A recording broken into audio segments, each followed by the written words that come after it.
Pilih mana dari dua panggilan Allah, disayang atau dihakimi. Puji Tuhan, dalam kitab Kejadian 3, ayatnya yang ke-9, berkata, tetapi Tuhan Allah memanggil manusia itu dan berfirman kepadanya, di manakah engkau? Di manakah engkau ketika manusia, Adam dan Hawa, jatuh ke dalam dosa? Mereka putus hubungan, putus komunikasi dengan Tuhan. Biasanya ketika Tuhan datang di Taman Eden, Dia disambut oleh Adam dan Hawa. Disambut dengan menyembah, memuji. Tapi kali ini ketika Tuhan datang, sambutan itu tidak ada. Tidak ada pujian lagi, tidak ada penyembahan kepada Tuhan. Mereka justru bersembunyi. Dikatakan tadi, ketika aku, ayat 10, ketika aku mendengar bahwa engkau ada di dalam taman ini, aku menjadi takut karena aku telanjang, sebab itu aku bersembunyi. Ini ketakutan pertama yang ditulis oleh Alkitab. Banyak orang tidak mau beribadah, tidak mau ke gereja, tidak mau menyembah Tuhan, karena hubungannya sudah putus dengan Tuhan. Tetapi Tuhan tetap memanggil Adam. Di mana engkau? Mengapa engkau tidak menyembah? Mengapa engkau tidak berbakti? Mengapa engkau tidak berdoa? Di mana engkau? Meskipun Adam sudah berdosa, Allah tetap mencari dia. Adam itu sama dengan kita semua. Sama berdosanya seperti kita. Meskipun kita berdosa, tapi Allah tetap mencari kita. Dia ingin supaya kita dekat lagi dengan Dia. Ketika Allah memanggil, itu tanda bahwa Dia ada perhatian. Seperti seorang anak kecil yang jauh dari orang tuanya, dia akan panggil, kamu lagi di mana? Mengapa dipanggil? Takut semakin jauh, semakin tersesat, semakin terhilang. Makanya Tuhan panggil. Ganti nama Adam itu dengan nama saudara. Di manakah engkau? Itu tanda perhatian Tuhan pada kita. Tanda Tuhan sayang kepada kita. Panggilan Allah kepada Adam itu adalah panggilan sayang. Panggilan kasih. Makanya dalam Yohanes 3 ayat 16 berkata, karena begitu besar kasih Allah akan dunia ini, sehingga Ia mengaruniakan anak yang tunggal, supaya setiap orang yang percaya kepadanya tidak binasa, melainkan oleh hidup yang kekal. Itulah panggilan Tuhan kepada kita. Sekarang apakah kita merespon panggilan itu? Panggilan sayang dari Tuhan. Dalam Wahyu 3:20 dikatakan, lihat aku berdiri di muka pintu sambil mengetuk. Siapa yang membukakan pintu untuk aku masuk ke dalamnya, aku makan dengan dia, dia dengan aku. Apa itu artinya? Tanda kita diterima sebagai keluarga kerajaan Allah. Siapa yang merespon panggilan Tuhan?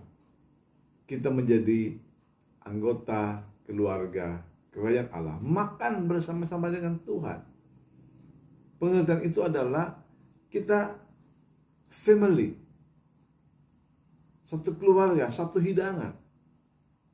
Kita tidak akan undang orang makan yang kita nggak kenal, tapi hanya orang dekat yang kita akan panggil untuk makan bersama. Itu panggilan sayang. Tapi ingat, ada juga panggilan paksa. Bukan hanya pengadilan ada pemanggilan paksa. Tuhan pun ada pemanggilan paksa. Tapi ini bukan panggilan sayang lagi. Panggilan untuk dihakimi. Dalam Ibrani 9 ayat 27 dikatakan, manusia ditetapkan untuk mati hanya satu kali saja dan sesudah itu dihakimi.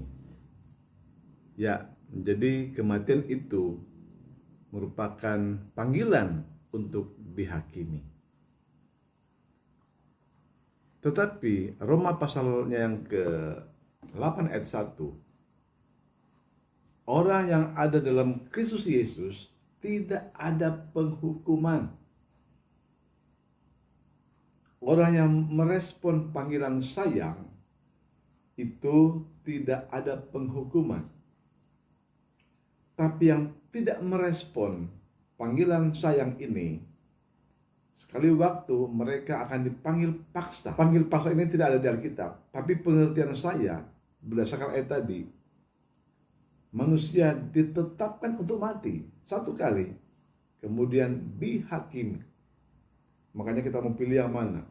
Dipanggil sayang oleh Tuhan, pemanggilan sayang atau pemanggilan paksa.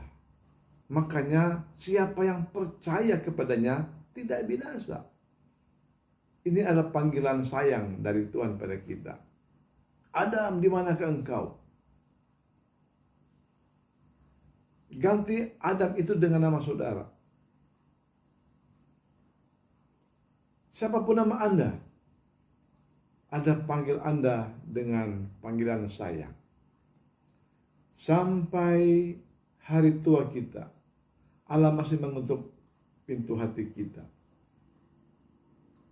Kadangkala saya melihat ada orang sekarat di rumah sakit. Ini mau mati enggak, mau hidup juga enggak.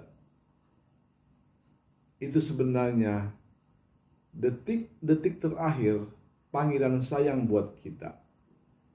Jika kita belum merespon panggilan Tuhan, bahkan sampai di rumah sakit, sampai detik terakhir Allah memanggil kita, itu merupakan kesempatan bagi kita untuk percaya. Tetapi sampai kita mati, kita nggak merespon panggilan sayang ini, itu berarti yang kita inginkan adalah panggilan untuk dihakimi. Kematian orang percaya itu untuk menerima upah, untuk menerima keselamatan, untuk masuk dalam surga yang kekal buat selama-lamanya. Tapi kematian orang di luar Tuhan itu sangat menderita, karena dia akan dihakimi masuk ke dalam kegelapan untuk dilempar ke lautan api yang menyala-nyala. Makanya mau pilih mana? Panggilan sayang atau panggilan penghakiman? Saya akan memilih dipanggil sayang oleh Tuhan, karena Allah itu kasih adanya. Tuhan memberkati.